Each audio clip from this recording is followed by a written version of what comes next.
Pessoal, olá, bom dia, boa tarde, boa noite. Vamos começar aqui nossos estudos de hoje, falando de perícias e peritos. Vamos falar também de documentos médico-legal e lesão corporal e dor, tá bom?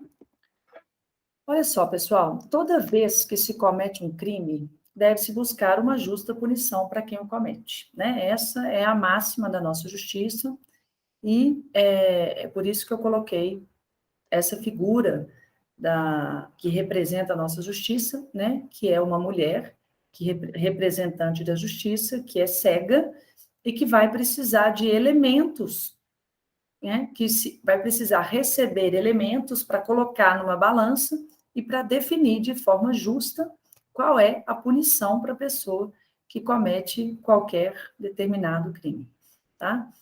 Para isso, elabora-se um processo que nada mais é do que o conjunto de providências que vão buscar evidenciar os fatos relatados, sem deixar, se possível, qualquer dúvida, de modo que permita que os juízes profiram sentenças justas. Quando tais fatos, né, relacionados ao crime não deixam vestígio, nenhum tipo de vestígio, nenhum vestígio material, e elas se desvanecem no mesmo momento em que ocorreram ou logo após, a comprovação em juízo só vai poder ser feita por prova testemunhal. Então, aconteceu um crime, mas esse crime não deixou vestígio. Não tem como a gente produzir uma prova baseada em vestígios. A gente vai recorrer à prova testemunhal. Alguém vai ter que dar subsídios para que a justiça seja feita, para que os juízes consigam entender o que ocorreu e proferir uma sentença justa. O relato de testemunha, no entanto, por diversas razões, podem, a gente sabe, não corresponder fielmente à realidade. Agora, se a infração deixa vestígios duradouros, aí, com possibilidade de serem detectados por nossos sentidos, a gente vai ver isso com mais detalhes, o exame e registro desses vestígios devem ser feitos obrigatoriamente por pessoas tecnicamente capacitadas para fazê-lo, tá? O registro dos fatos ocorridos, bem como a dinâmica da qual resultaram as lesões, devem se materializar em forma de um relatório, que a gente vai chamar, né, um relatório médico que vai fazer parte do processo. Nós vamos chamar o nome para esse relatório, de todo esse processo feito para produzi-lo, de perícia, e vamos dar ao examinador o nome de perito. Então, pessoal, essa introdução é para ficar claro para vocês, né, que o perito, ele existe por um motivo que é de extrema importância para a justiça. Uma vez que o juiz está lá no fórum, sem saber, né, com venda nos olhos, vamos colocar assim, ele precisa que todos os fatos relacionados com o crime sejam levados a ele de forma a provar, se possível, cabalmente, que aquele crime aconteceu. E provar de forma que não tenha dúvidas de quem o cometeu. E aí, com isso, ele vai conseguir proferir uma justa punição para a justa pessoa que deve cumprir essa punição, tá? Então, olha lá para as definições. A perícia médico-legal, ela tem a finalidade de produzir provas, que é o elemento demonstrativo do fato. Então, é a perícia que vai produzir as provas, mas é com base em vestígios que foram deixados nesse crime, né? A gente parte da premissa de que todo crime deixa algum vestígio, e cabe ao perito ter a sensibilidade de conseguir materializar esse vestígio, essa prova que foi deixada lá, em materializar, produzindo um laudo que pode conter elementos que vão permitir que a condução seja a mais justa possível. A perícia é um conjunto de procedimentos médicos e técnicos que tem a finalidade de esclarecer o fato de interesse da justiça, ou é o ato pelo qual a autoridade procura conhecer, por meios técnicos e científicos, a existência ou não de certos acontecimentos, capazes de interferir na decisão de uma questão judiciária ligada à vida ou a saúde do homem, ou que com ele tenham relação. Então, essa introdução, toda retirada do livro do França, é para tentar trazer vocês, que não são muitas vezes da área do direito, né? Eu sei que muitos são, mas nem todos. A gente precisa entender qual é a base de tudo, né? Por que precisa de fazer perícias? Por que essa questão da perícia é 24 horas? Por que o perito tem que estar sempre de plantão? Por que tem tantas normas e legislações que vão ajudar a esclarecer a melhor forma de se fazer uma perícia? Porque isso tudo tem esse elemento final que é de formar a prova de convicção do juiz, tá? Existe uma classificação que cai muito em prova, que a perícia pode ser classificada como perícia percipiendi, que é aquela perícia, a mais comum, essa que a gente vê, que ela é sobre um fato a analisar. Ocorreu um crime, então vai acontecer uma perícia, né? O perito vai conferir técnica e cientificamente um fato sobre uma ótica quantitativa e qualitativa. O que quer dizer isso? Aconteceu o crime, ele vai usar de todos os elementos que ele tem, de toda a sensibilidade que ele tem, para entender a dinâmica daqueles fatos, para entender as lesões e vai produzir, a partir disso, um laudo para que seja usado pela justiça a fim de se produzir essas provas necessárias. Mas existe também uma perícia que é chamada de perícia deducendi. Essa perícia ela é realizada sobre uma perícia já realizada. Ela é também chamada de parecer. O que é isso?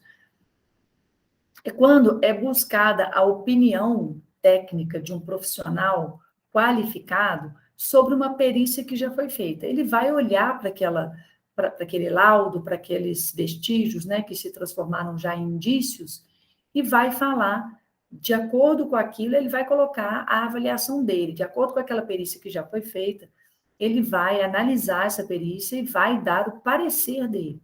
Qual é a impressão dele daquela perícia que já foi feita?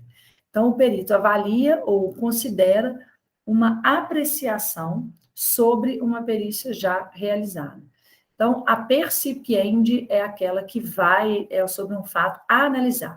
O perito vai produzir tudo com base naquilo que são as convicções dele, que são as produções dele, que ele acredita, e a deducendi é o que um perito, mais ou menos, deduz de uma perícia que já foi feita, tá? Isso já foi matéria de algumas questões de prova. Tanto a perícia percipiendi como a deducendi, ela é composta de duas partes importantes. Há uma parte objetiva, chamada de pars objecti, que é a descrição. Essa parte é extremamente objetiva, ela não dá margem para interpretações diferentes, e ela é composta principalmente das descrições dos elementos palpáveis e mensuráveis daquela perícia. Então, por exemplo, é a descrição, quando a gente está falando de um corpo, né? É a descrição de todas as lesões, do que foi encontrado ali dentro daquelas lesões, do que foi encontrado lá de fora do corpo, qual é a coloração das lesões, né? Qual é a impressão, né? A impressão objetiva do que está sendo feito ali. Então, é uma descrição. Essa descrição é a parte mais importante, nós vamos ver do laudo pericial, e essa parte é extremamente objetiva. Ela está presente, não a descrição como parte do relatório, mas essa parte objetiva, ela está presente tanto na perícia percipiendi quanto deducendi. Mas existe uma parte também que é mais subjetiva. Essa parte, ela já está incluída na discussão do que está sendo analisado, tanto na percipiendi quanto na deducendi. O perito vai colocar as impressões dele de tudo que foi analisado ali. E essas impressões, essas discussões, que ele vai citar outros autores, pode citar outros trabalhos, e ele vai falar o que realmente ele interpretou de tudo. Essa parte é uma parte mais subjetiva, e é a avaliação dos elementos da parte objetiva, as quais podem incorrer em raciocínios divergentes. Então, muitas vezes a perícia deducendi, ela acontece justamente porque, apesar de uma descrição muito objetiva, a impressão, a discussão daquele perito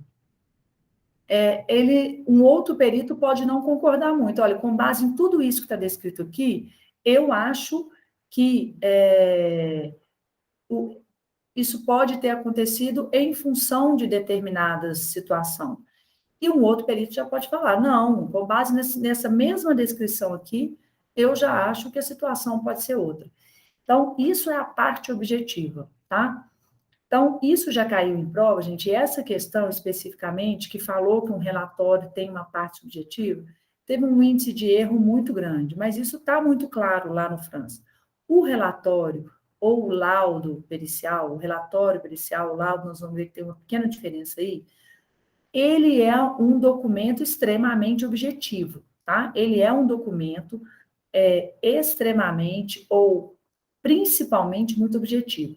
Mas o que não quer dizer que dentro dele ele não tenha uma flexibilização, ele não tenha um quesito que permita uma certa subjetividade, tá? Então, se estiver falando de forma genérica do documento, relatório, ou até da perícia mesmo, ela é fundamentalmente objetiva, tá? Mas ela tem na sua construção uma parte, ou uma par subject, que é uma parte em que permite que impressões do perito sejam colocadas, né? Existe até uma discussão em relação a isso, né, que o França fala, e o Gino fala também, que o perito ele tem que ser o mais objetivo na confecção do laudo, mas o laudo permite, até porque o laudo existe para que se coloque mesmo a impressão do perito, médico legista ou do perito, daquilo que está sendo colocado ali, né? Daquele exame. Qual é a sua impressão em relação a esse exame?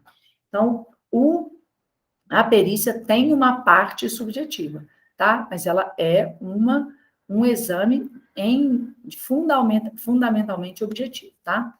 As perícias, então, elas vão se materializar por meio de documentos, né? E esses documentos são relatórios constituídos de uma peça escrita, nós vamos ver que ela pode ser ditada também, mas ela tem por base o material examinado, tá? Então, isso é um documento médico legal, tá?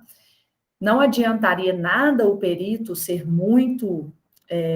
ter muita expertise no assunto, saber muito de um assunto, se ele não está ali de frente para o juiz para falar daquilo tudo que ele viu e o que ele pensa daquilo, né? Então, ele vai levar, né? Como eu falei para vocês nos outros slides, o juiz está de vendas no fórum. Então, é como se a gente fosse contar a história para o juiz. E a gente precisa contar essa história da forma mais próxima com que os fatos ocorreram. E a gente vai nos basear justamente em vestígios, em indícios e no que a gente tem ali de palpável. O que a gente tem de palpável são todos os elementos relacionados com o crime, seja o corpo da vítima, as vestes da vítima, as vestes, às vezes, muitas vezes, né, pode ser vestes até da pessoa, né, acusada, objetos que foram usados, objetos relacionados. Então, isso tudo a gente vai utilizar e vai materializar todas essas coisas em forma de um documento que esse sim vai ser levado às autoridades policiais e depois às autoridades judiciais, tá? A finalidade da perícia, então, é produzir prova. E a prova é o elemento que demonstra o fato. É o que eu falei para vocês. O juiz está vendado, nós vamos levar a prova para ele, mas essa prova vai ter que ser contada para ele. Então, a perícia precisa identificar e justificar cada um desses elementos que foram colocados lá.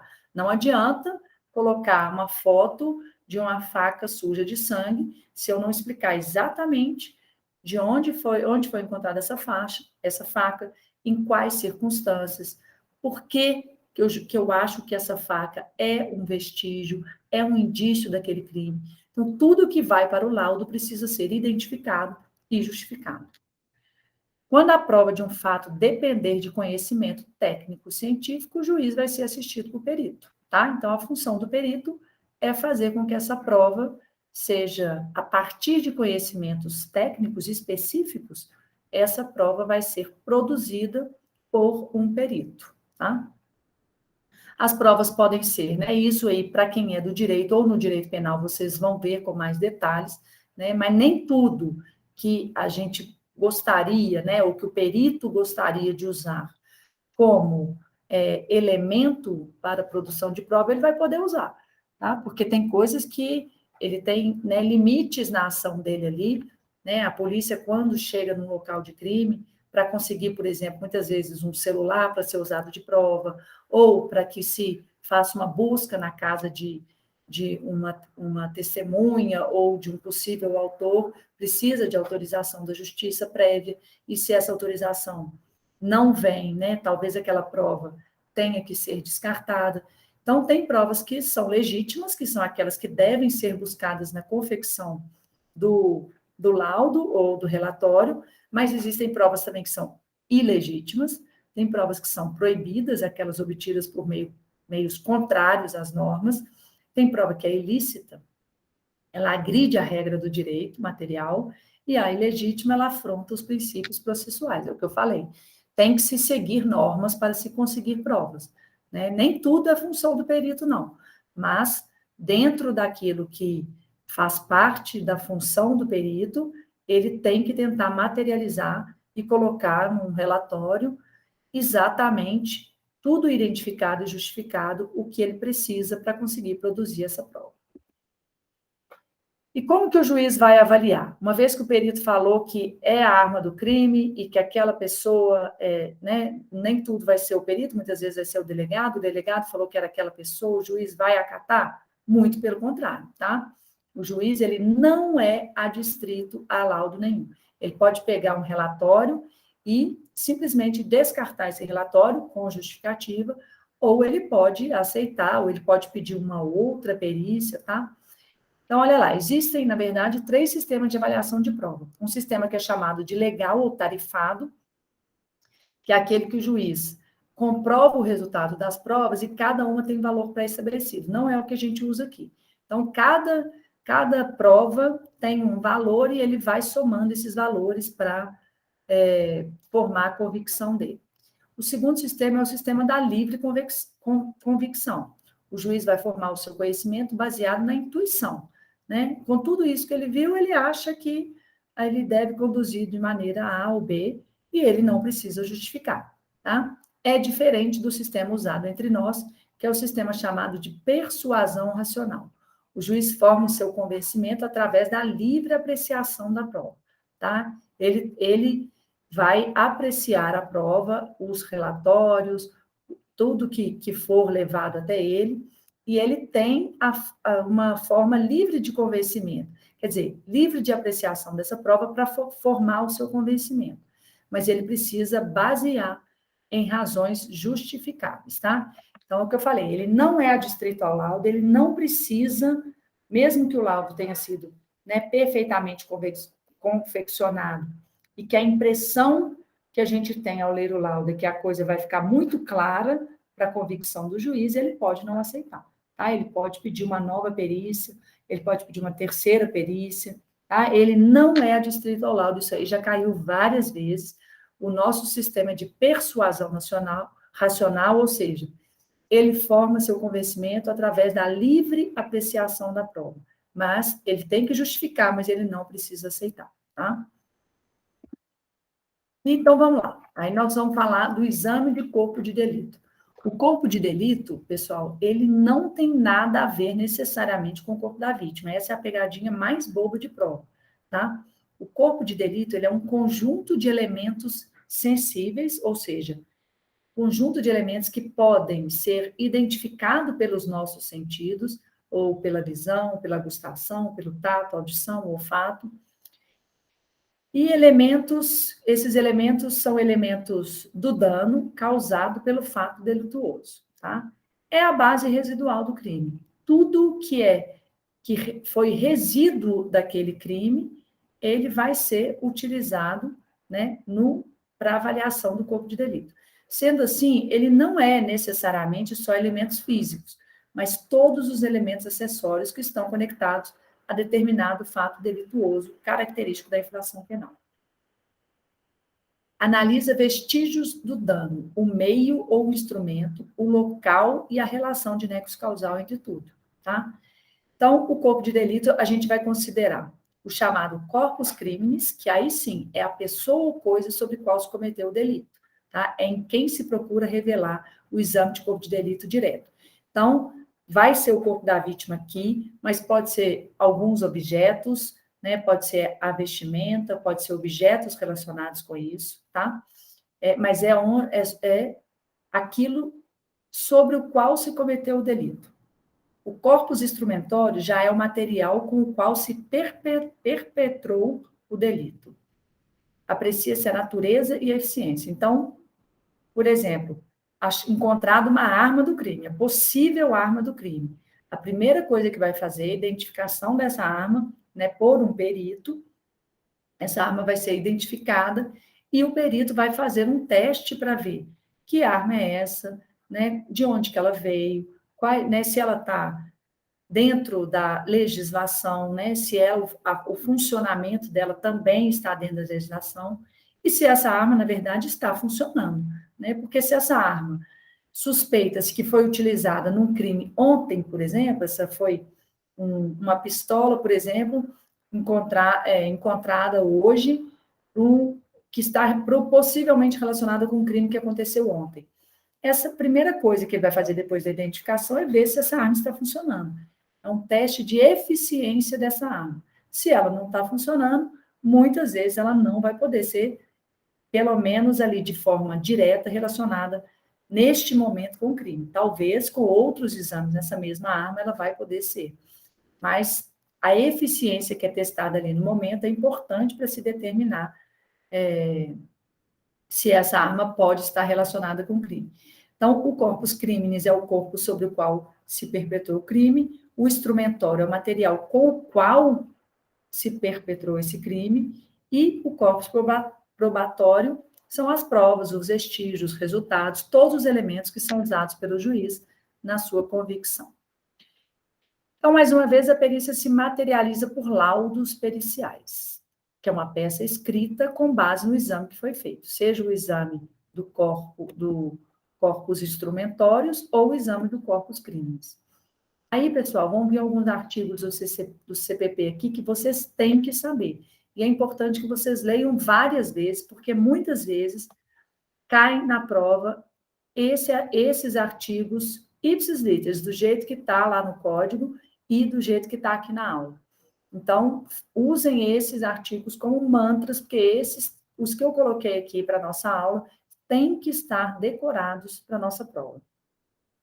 Mais a teoria do artigo do que necessariamente o número do artigo, tá? Mas o que o artigo 158 do CPP fala para a gente?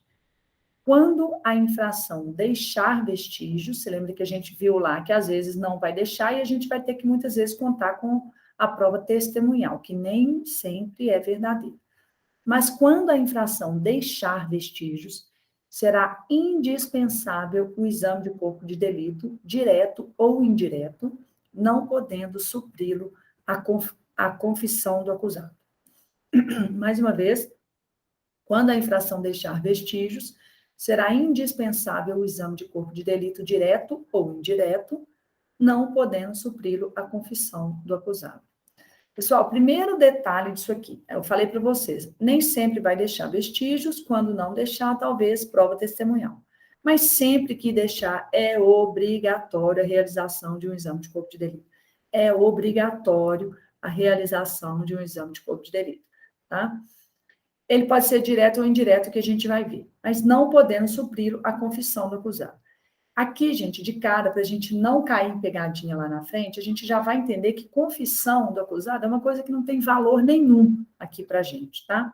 A prova testemunhal, muitas vezes, nós vamos ter que lançar a mão dela, mas a confissão do acusado, nunca, tá? Isso por um motivo muito simples. Essa confissão, ela pode mudar de uma oitiva para outra. Tá? Se a gente se baseasse nessa necessidade de, uma vez que ele confessou, está tudo resolvido, seríamos problemas futuros enormes, porque ele pode mudar o depoimento dele, e aí a gente perderia todo o processo. Né? Então, prova testemunhal tem valor para a gente aqui, confissão do acusado nunca. Tá? O atestado médico particular, ele nunca vai substituir um exame de corpo de delito, não adianta falar, olha, eu não fiz um exame de corpo de delito, mas nesse dia eu fui no hospital e fiz o exame, tenho até foto, eu tirei foto em casa.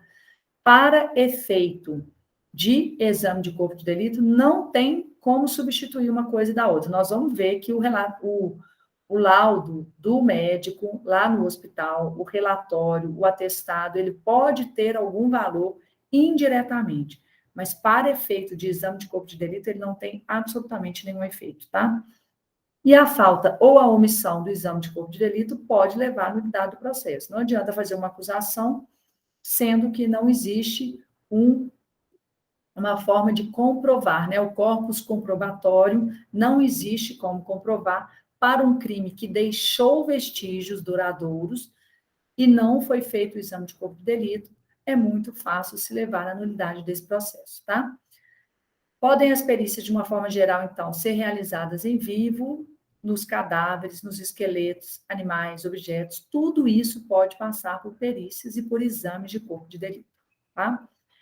Aí o artigo 67 vai falar para a gente assim: não sendo possível o exame de corpo de delito, está escrito assim no Código, por haverem desaparecidos os vestígios, a prova testemunhal poderá suprir-lhe a falta.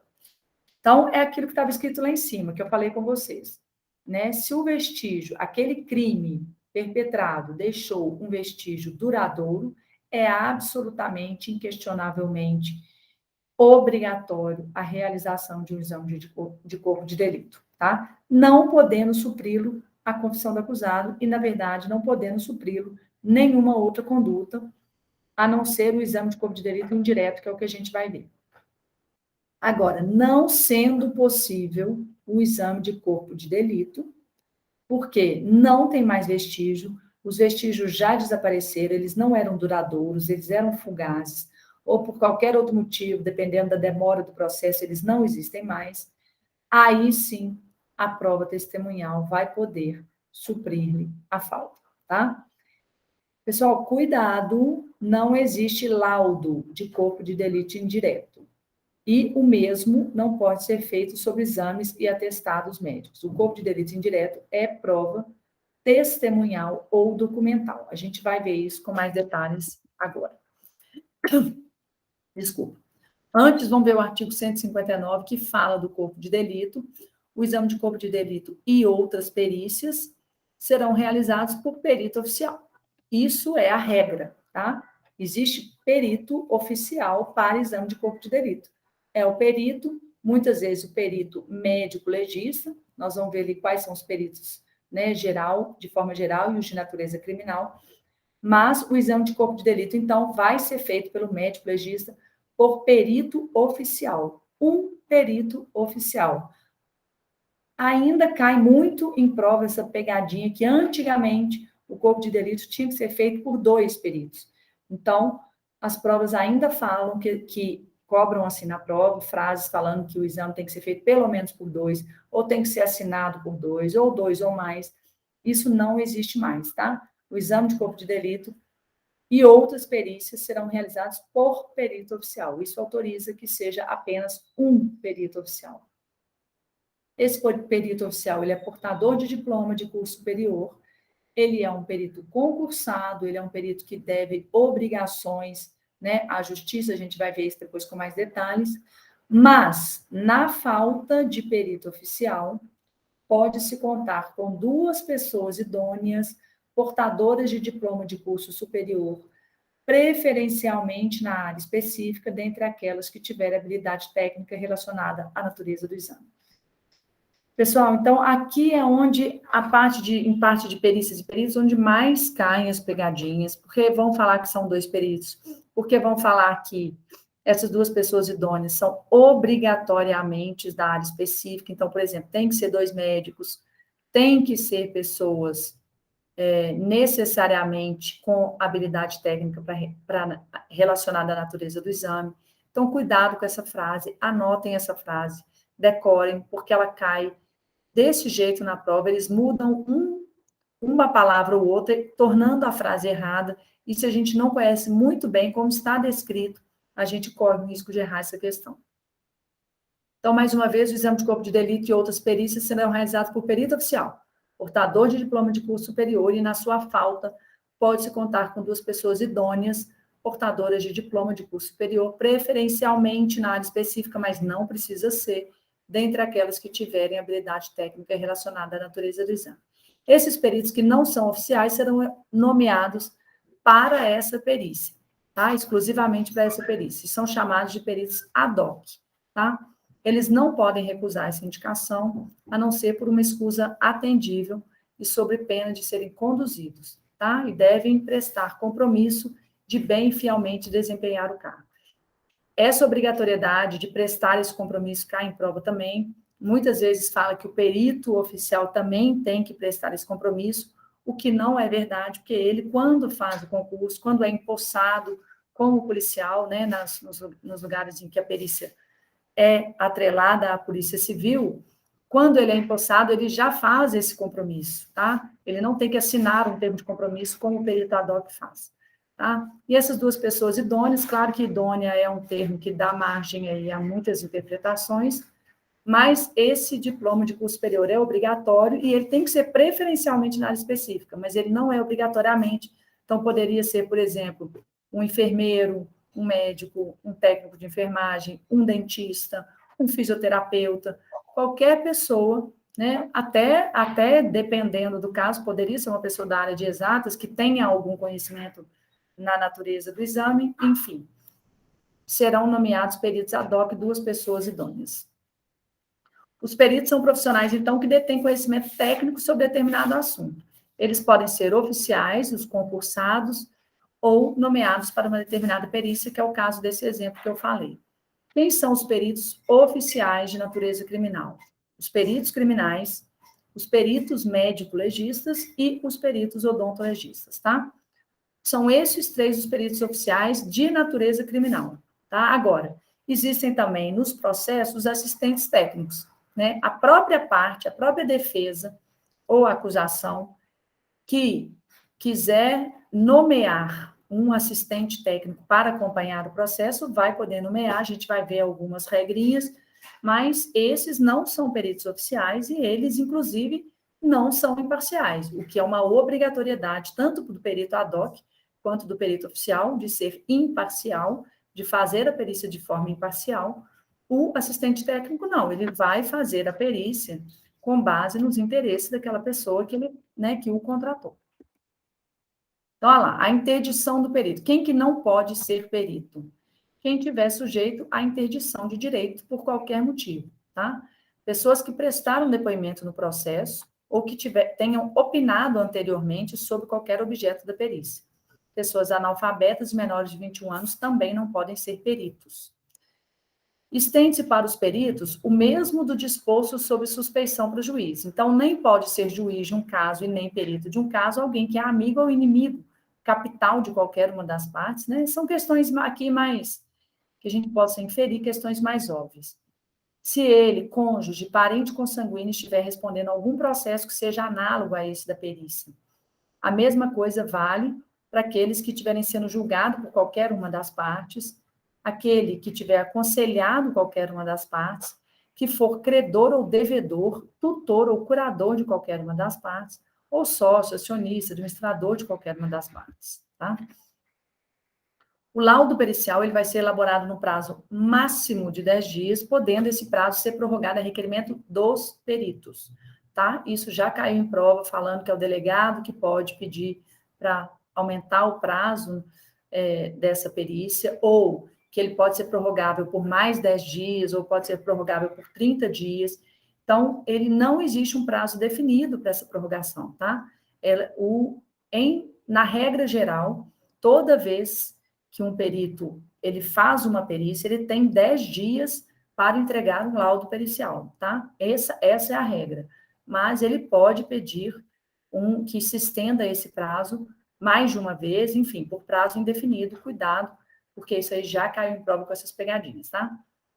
O exame de corpo de delito, ele pode ser feito em qualquer dia e em qualquer hora, tá? Qualquer exame de corpo de delito pode ser feito. Isso também cai em prova como pegadinha, falando que pode ser feito somente durante o dia, tá? Não é isso. Tá escrito no livro do França que o exame necroscópico deve ser feito durante o dia, mas isso não quer dizer que ele não possa ser feito, até porque o exame de corpo de delito, ele vai muito além do exame necroscópico. Então, ele pode ser feito em qualquer dia, ele pode ser feito domingo, meia-noite, domingo às 3 horas da manhã, sábado, 8 horas da manhã. O exame de corpo de delito pode ser feito em qualquer dia e em qualquer hora.